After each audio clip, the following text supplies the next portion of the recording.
Good morning, dear students. I hope you all are doing well. Today we are going to start last lesson of our first unit, that is Upas, and writer is पु ल देशपांडे. हे आहेत आपले लेखक पु ल देशपांडे, म्हणजेच पुरुषोत्तम लक्ष्मण देशपांडे.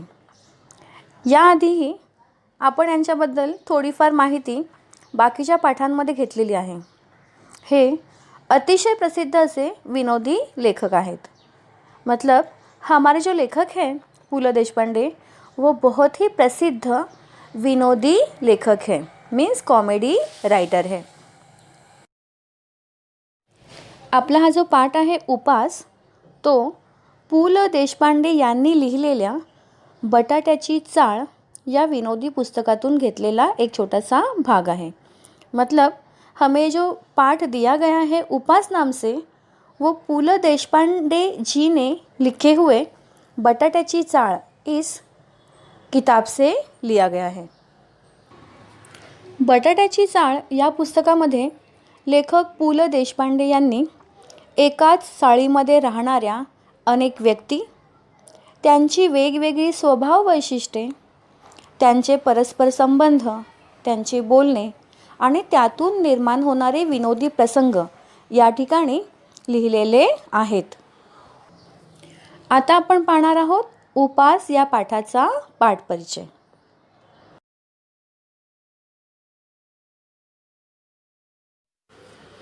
पाठाचे नाव आहे उपास आणि लेखक आहेत पु ल देशपांडे. यांचा कार्यकाळ आहे 1919 ते 2000. आता आपण पाहणार आहोत लेखकांचा परिचय. पु ल देशपांडे हे थोर मराठी साहित्यिक आहेत. विनोदी लेखक, नाटककार, प्रवास वर्णनकार, चतुरस्य कलावंत. चतुरस्य कलावंत मीन्स ऑलराउंडर. कारण की त्यांनी विनोदी पुस्तकं लिहिलेली आहेत, अनेक प्रकारची नाटकं लिहिलेली आहेत, यात्रा वर्णने लिहिलेली आहेत, त्यामुळे यांना चतुरस्य कलावंत म्हटले जाते. इन्होंने अलग अलग तरीके की किताबें लिखी है. सूक्ष्म निरीक्षण, मार्मिक आणि निर्मळ विनोद, तरल कल्पनाशक्ती आणि भाषेचा कल्पक व चमत्कृतीपूर्ण उपयोग करण्याचे त्यांचे कौशल्य हे त्यांचे लेखन विशेष.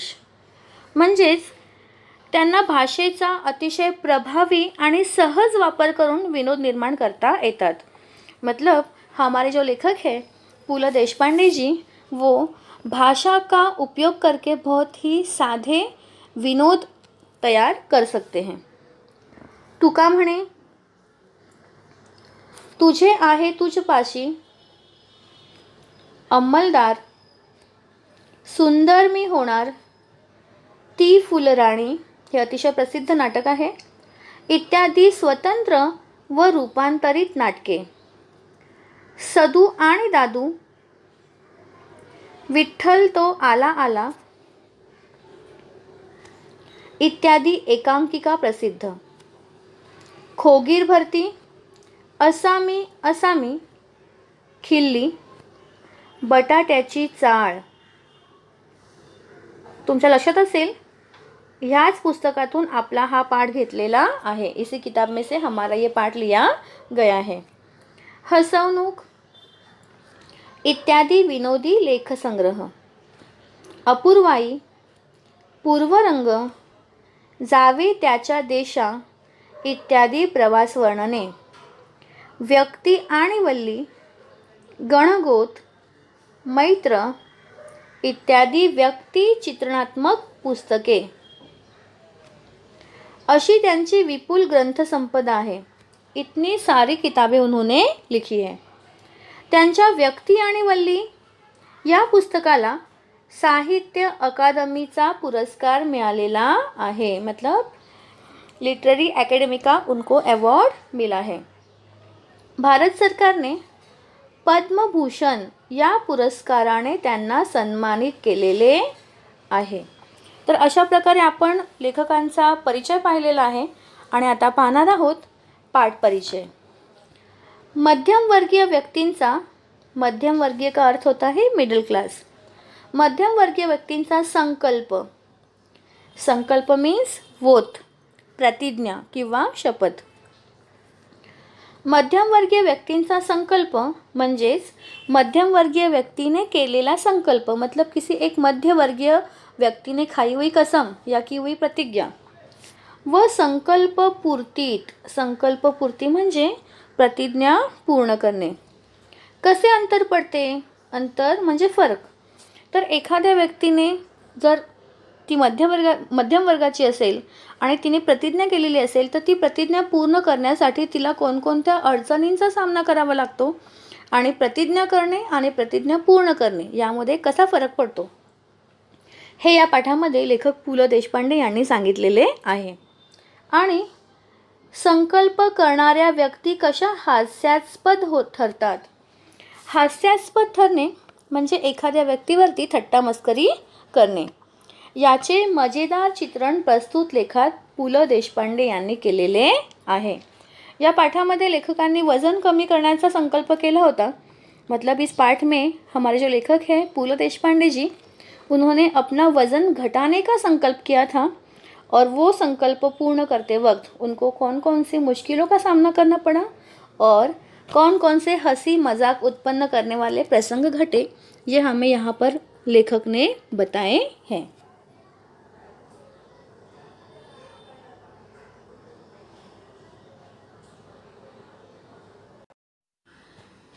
आता आपण सुरुवात करतोय आपल्या पाठाच्या पहिल्या परिच्छेदाला.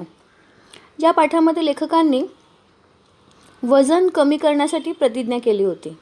मतलब लेखक ने अपना वज़न घटाने की प्रतिज्ञा की थी और वो वज़न घटाते वक्त जो जो भी प्रसंग उन्होंने अनुभव किए वो यहाँ पर हम लोग के सामने प्रस्तुत किए हैं.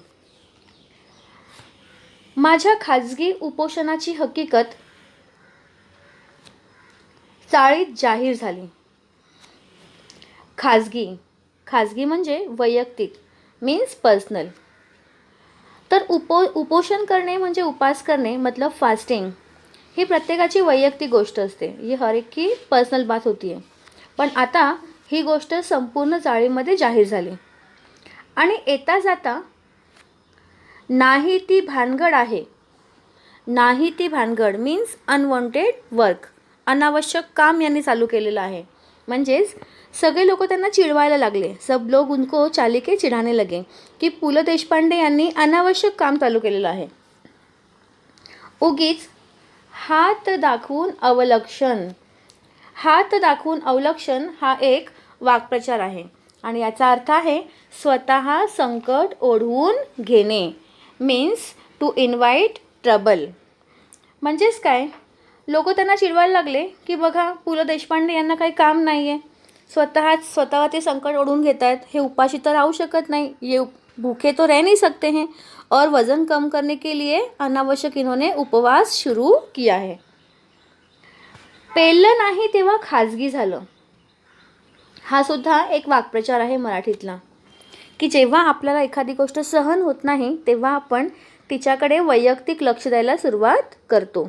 जेव्हा पु ल देशपांडे यांना स्वतःचं वाढलेलं वजन सहन झालं नाही तेव्हा त्यांनी उपास करणं सुरू केलं. लोग उनको चिढ़ाने लगे कि इनका वज़न बढ़ गया है, इसीलिए उन्होंने उपवास शुरू किया है, वरना ये आस्तिक वगैरह कुछ भी नहीं है. तर अशा प्रकारे पु ल देशपांडे यांच्या वाढलेल्या वजनावरून लोकांनी त्यांच्यावरती हास्यास्पद टीका करायला सुरुवात केली. अशी वाक्य माझ्या कानावर येऊ लागली. ऐसे अलग अलग बातें उनके कान पे आने लगी, म्हणजे त्यांना ऐकू यायला लागले. पण मी कोणत्याही टीकेला भीक घालणार नव्हतो. टीका म्हणजे टोमना, टॉन्ट. तर लोकांनी उपवास सुरू केल्यापासून, मतलब लेखक ने जब से उपवास शुरू किया तब से लोगों ने उनके ऊपर ताने मारने शुरू किए, उनको चिढ़ाना शुरू किया. पण तरीसुद्धा लेखक कोणत्याही टीकेला भीक घालणार नव्हते. भीक घालणे हा एक वाक्प्रचार आहे आणि याचा अर्थ आहे लक्ष न देणे. Means to not care about, अजिबात कोणत्याही गोष्टीकडे लक्ष न देणे. 181 पौंड, 181 मतलब 181 पाउंड एवढं त्यांचं वजन वाढलं होतं. म्हणजे अंदाजे 90 ते 91 किलो, मतलब 90 से 91 kg उनका वजन बढ़ गया था. रात्रंदिवस ते कार्ड, कोणतं कार्ड? तर त्यांचं वजन दाखवणारं कार्ड माझ्या डोळ्यांपुढे नाचत होतं. उनके आंखों के सामने उनका वेट दिखाने वाला जो कार्ड है, आपको याद होगा पुराने ज़माने में वेट करने के बाद हम लोग को एक कार्ड पे प्रिंट होके आता था. तर ते कार्ड त्यांच्या डोळ्यासमोर नाचायला लागलं. वजन कमी झाले पाहिजे, वजन तो कम होना चाहिए, या विचाराने माझी झोप उडाली. झोप मतलब नींद. तर त्यांचं वजन कमी झालं पाहिजे याची चिंता त्यांना लागून राहिली. इसका टेंशन उनको बढ़ गया और इसके लिए उनको नींद आना बंद हो गया. झोप कमी झाली तर वजन उतरते या विचाराने. बघा आता लेखक विचार करतात की चांगलंच झालं, माझी झोप उडाली, मला झोप येत नाही तर आपोआपच माझं वजन उतरेल, मतलब नींद न आने की वजह से मेरा वजन कम हो जाएगा. या विचाराने मला त्याचेही काही वाटत नव्हते. म्हणजे त्यांना ह्या गोष्टीची पण चिंता नव्हती की त्यांना झोप येत नाही, कारण त्यांना खुशी होत होती, त्यांना आनंद होत होता की जर मला झोप आली नाही तर त्यामुळे माझं वजन कमी होईल. मी पूर्वीसारखा गाढ झोपत नाही, गाढ मतलब डीप, गहरे. तर मी आधीसारखा गाढ झोपत नाही, मतलब मैं पहले जैसा गहरी नींद में नहीं सोता. यावर धर्मपत्नीचा मात्र विश्वास नव्हता. धर्मपत्नी म्हणजे वाइफ.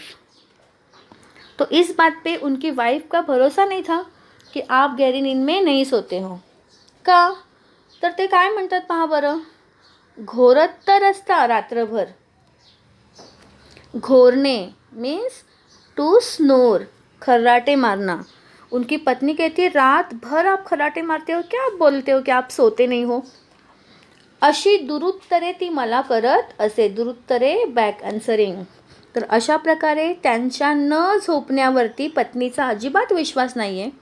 ती म्हणते की चांगले रात्रभर झोपत असता, घोरत असता, मतलब आप अच्छे से सोते हो, खर्राटे मारते रहते हो, दूसरों को परेशान करते हो और बोलते हो सोते नहीं हो. अशा प्रकारे त्यांचा हा पहिला अनुभव आहे आपला वजन कमी करण्याबद्दलचा. आपलं वाढलेलं वजन कमी करण्यासाठी लेखक इथे प्रतिज्ञा करत आहेत. पहा बरं काय प्रतिज्ञा करतायत ते. 2 महिन्यात 50 पौंड वजन कमी करून दाखवीन तर खरा, अशी भीष्म प्रतिज्ञा करून. भीष्म प्रतिज्ञा करणे किंवा शपथ घेणे. तर लेखकाचं इथे वजन वाढलेलं आहे, त्यांचं वजन 181 पाउंड झालेलं आहे आणि त्याची त्यांना चिंता वाटू लागलेली आहे. लेखक का वजन बढ़ने की वजह से वो चिंतित है और इसके लिए वो कसम खाते कि 2 महीने में मैं 50 पौंड वजन कम करके दिखाऊंगा. 50 पौंड म्हणजे अंदाजे 25 किलो. अशी भीष्म प्रतिज्ञा करून मी आहारशास्त्राच्या पुस्तकात, आहारशास्त्राचं पुस्तक the book of balance diet, डोके घालू लागलो. डोके घालणे म्हणजे वाचणे. तर लेखकाने अनेक आहारावरच्या पुस्तकं वाचायला सुरुवात केली. लेखक ने जो बैलेंस डाइट के बुक्स होते वो पढ़ना शुरू कर दिया. प्रोटीन युक्त पदार्थ, प्रोटीन फूड, चरबी युक्त द्रव्ये, फॅटी फूड वगैरे शब्दांबद्दलची माझी आस्था वाढू लागली. आस्था म्हणजे विश्वास. आता होतं असं की लेखक जेव्हा जेवण करायला घेत आहेत तेव्हा त्यांना त्यांच्या ताटामध्ये, मतलब उनके थाली में या प्लेट में त्यांना जेवण दिसत नाही आहे, उनको खाना नहीं दिख रहा है, त्यांना फक्त कॅलरीज दिसत आहेत. साऱ्या ताटातले पदार्थ मला न दिसता नुसत्या कॅलरीज दिसू लागल्या. ठीक आहे. तर अशी अवस्था झालेली आहे लेखकांची. त्यांना वाढत्या वजनाची चिंता असल्यामुळे त्यांना आता त्यांच्या खाण्यात येणाऱ्या प्रत्येक पदार्थ न दिसता, उनके खाने में आने वाली हर एक चीज़ नहीं दिख रही है, उनको उस चीज़ के बजाय कैलरीज नज़र आ रहे हैं. त्यांना त्या खाद्यपदार्थांच्या ऐवजी कॅलरीज दिसू लागलेल्या आहेत. आणि आनंदाची गोष्ट अशी की वजन उतरवण्याच्या शास्त्रात पारंगत झालेले, पारंगत म्हणजे एक्सपर्ट, कुशल झालेले तज्ज्ञ, तज्ज्ञ म्हणजे मास्टर मला रोज डझन वारीने भेटू लागले. म्हणजेच असं की जेव्हापासून लेखकाने उपवास करायला सुरुवात केलेली आहे तेव्हापासून वजन कमी करण्यामध्ये एक्सपर्ट किंवा तज्ज्ञ असणारे लोक त्यांना डझन भरीने भेटू लागले आहेत. एवढेच काय, परंतु ज्या आमच्या चाळीतल्या लोकांनी माझ्या उपासाची अवहेलना केली होती, अवहेलना करणे म्हणजे अपमान करणे, इन्सल्ट करणं, त्यांनीच मला डाएटचा सल्ला दिला.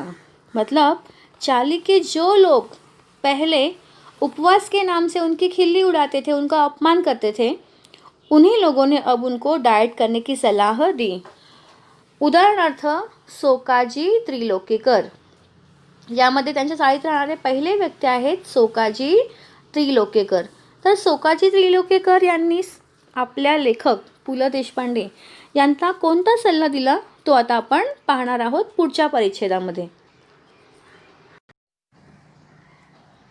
सोकाजी म्हणतात, तुला सांगतो मी पंत, डाएट कर, बटाटा सोड, बटाट्याचं नाव काढू नकोस. अशा प्रकारे सोकाजींनी लेखकांना वजन कमी करण्यासाठी बटाटा सोडण्याचा सल्ला दिला. लेखक को वजन कम करने के लिए सोकाजी जी ने बटाटा मतलब आलू खाना छोड़ने के लिए कहा. हो, म्हणजे कुठं राहता म्हणून विचारलं तर नुसतं चाळीत राहतो म्हणा. अगर किसी ने पूछा कहाँ रहते हैं तो सिर्फ आपको बोलना है कि मैं चाली में रहता हूँ. बटाट्याची चाळ म्हणू नका. आता पहा, इथे बटाट्याची चाळला एकेरी अवतरण चिन्ह केलेलं आहे. इकहरा अवतरण चिन्ह यहाँ पे किया है कारण लेखक ज्या चाळीत राहायचे त्या चाळीचं नावच होतं बटाट्याची चाळ. लेखक जिस चाली में रहते थे उसका नाम था बटाट्याची चाळ. वजन वाढेल. जर तुम्ही बटाटा सोडताय तर चाळीचं नाव घेणं पण सोडून टाका. अगर आप बटाटा छोड़ रहे हैं तो अपने चाली का नाम भी लेना छोड़ दीजिए. वजन वाढेल, इससे भी आपका वजन बढ़ जाएगा. खी खी खी खी खी. इथे जनोबा रेगे या इसमाला काय म्हणावे हे मला कळत नाही. जनोबा रेगे हे व्यक्ती नेहमीच दुसऱ्यांना चिडवण्याचा प्रयत्न करतायत आणि म्हणून ते म्हणतायत की पंत लक्षात ठेवा, तुम्ही बटाट्याच्या चाळीत राहता हे कोणाला सांगू नका. जर सांगितलं तर तुमचं वजन वाढेल. असं बोलून ते इथे मोठमोठ्याने हसतायत. जोर जोर से यहाँ पर क्या कर रहे वो हस रहे हैं. म्हणून इथे खी खी खी असा शब्द आलेले आहेत. नेहमी तिरके बोलायचे म्हणजे काय? जनोबा रेगे हे व्यक्ती नेहमी तिरके बोलतात. तिरके बोलणे मनाला लागेल असे बोलणे, मतलब हमेशा दूसरों को टॉन्ट करना, ताना मारना.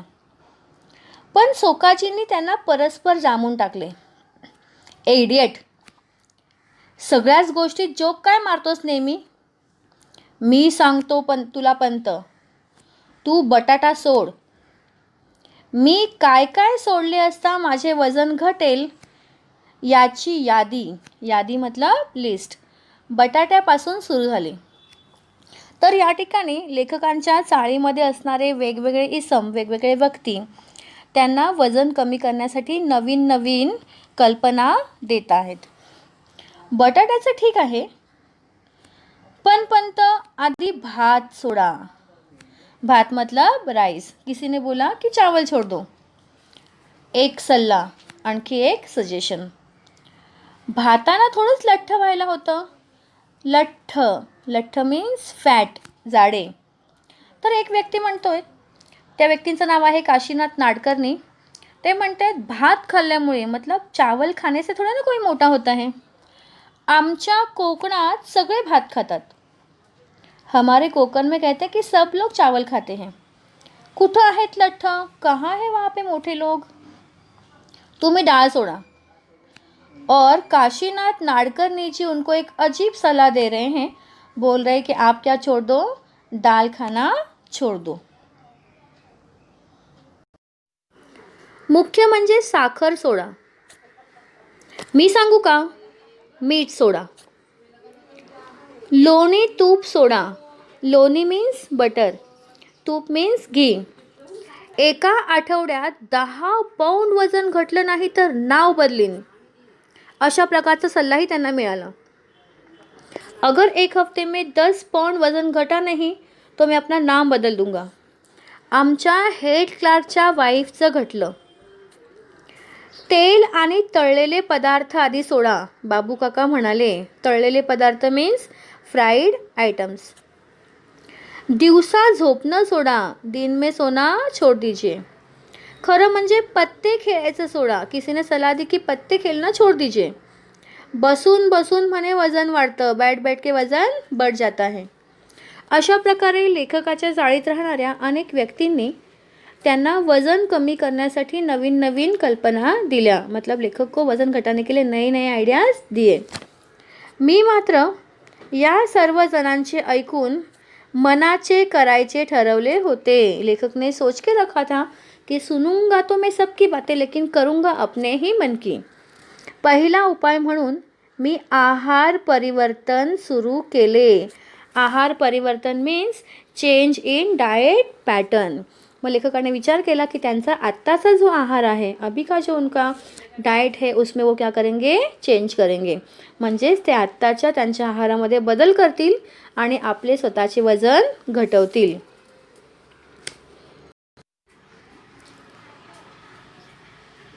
तर हा होता उपास या पाठाचा पहिला भाग.